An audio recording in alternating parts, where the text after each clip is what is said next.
Hi, it's Jeannie with Ue's Chihuahuas. It's U-E-Y-S Chihuahuas. You can just type in Ue's puppies and it should pop up on the internet if you want to see my website about my beautiful puppies. I've been breeding since 1992 and I know a lot, so I'm going to start giving advice about things that I know for people that own Chihuahuas and other small breed dogs too. It would apply to.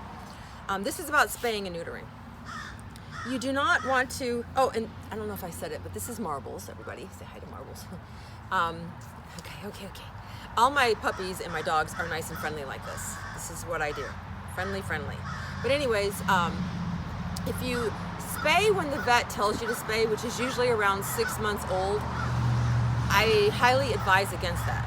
Not trying to tell you to go against your vet's advice, but they're going by what they've learned in medical school, and in medical school they preach to them spay and neuter because there is a overpopulation problem. But if you're a responsible person and you're not going to allow your dog to go out there and roam the streets, and if you're going to do that, of course spay and neuter immediately. But if you're going to not allow them to do that, and you're not going to live in a highway, and you're not going to worry about somebody stealing your dog or anything like that. If you think your dog is secure, you want to wait, okay? Because they're just like us. You don't want to get a hysterectomy when you're 14, 15 years old. That doesn't make any sense. You need your hormones. Actually, you need your hormones your whole life, but nature takes them away as you're getting old because nature wants to get rid of you. That's basically what's the deal with hormones. So why take them away so young? Now, if you don't spay and neuter at all, that's not a good idea, because I deal with these guys all the time, and when they come into heat, the girls like to act like little boys, don't you? Yeah, they'll walk around the house, and they literally, some of them lift their legs. So you don't want that either. You don't want that bad behavior. And so I suggest you spay and neuter around a year old. That's when their bones are fully developed, because they need their hormones for their bones to develop. And also, I have this in my hand. This is a pick that I got from Walmart. Whenever I give them a bath, I open up their mouth and I pick. See, right here you have a retained canine. And she's around a year old. And by the time she's a year and 3 months, that retained canine has to come out. So I try to pick it loose. And I was able to get this one loose. See, this one, she don't like that. I know you don't like that. But I was able to get that one out of there. Now, when you loosen it, you don't want to completely try to get it out. You just want to loosen it. And if you can't loosen it, you just want to pick the tartar off of it. Because most of the time you can't loosen it. At least you don't think you're loosening it. I only pick for like 5 seconds. And I do that like once a week, and it just helps the process of nature getting it out. And if nature doesn't get it out, the vet has to. Because what happens is you'll have these two teeth grow together that will cause a problem. It'll rot, especially if you're not picking. So you don't want that. And you don't want to wiggle too much and get in there and get too violent, because you don't want to break the tooth in there. I've never done that. I've been doing this a long time, probably 20 years I've been picking teeth. And I've never broke a tooth in there, but I know that's a possibility. So when I see it start to wiggle, I just stop, wiggle a little, every week I'll wiggle it a little, and then next thing you know, I'm opening the mouth, and guess what? The canine's gone. But sometimes I don't get them out, and nature doesn't get them out, and then I have to take them in and get them out. And I just go ahead, and even though they don't quite need a dental yet, I just get a dental, and at the same time they take that tooth out.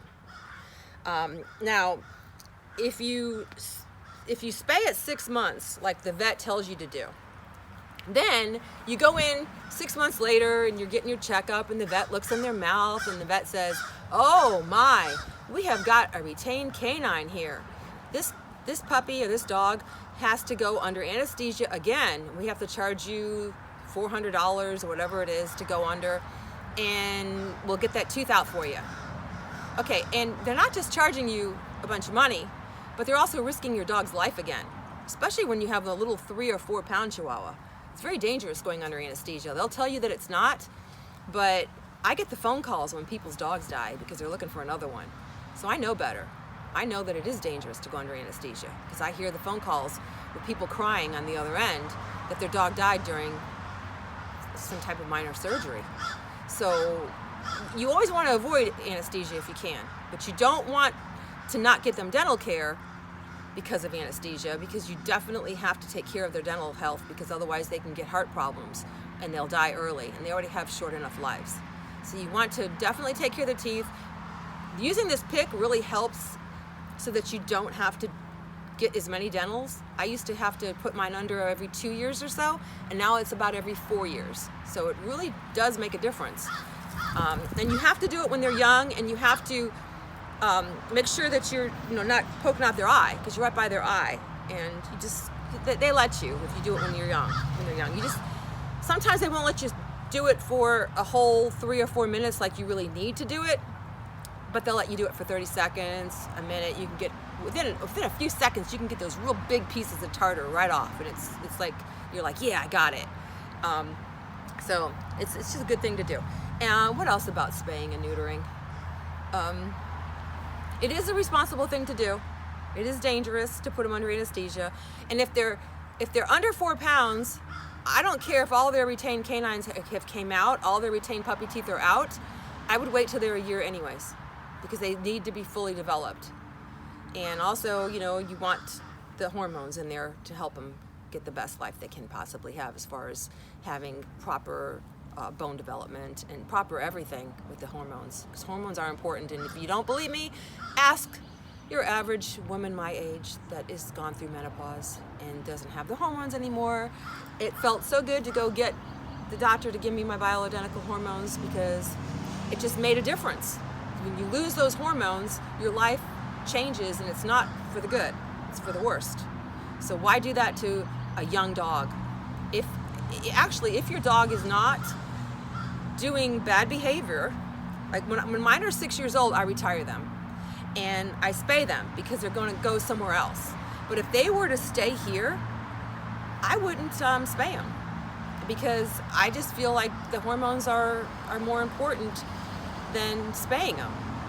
There are certain reproductive cancers that hormones will help prevent, and when you take those hormones away, you're increasing those reproductive cancers. But then the vet will tell you that there's certain reproductive cancers, like mammary tumors, for instance, that are increased when you don't spay. But with a mammary tumor, you can see them. I mean, they pop right up, and you can see them, and you can get them removed right away.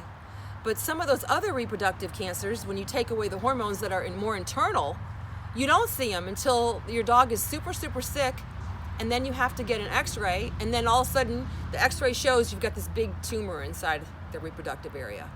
So, it's a hard decision to decide what you're going to do, but if your dog's not giving you problems, and when they do go into heat, they bleed just a little bit. I mean, and they flirt a lot. Yeah, don't you? Yeah, you flirt. But if they're not humping things, and they're not, well, I can't say that, because they're most likely going to be humping things, even the girls.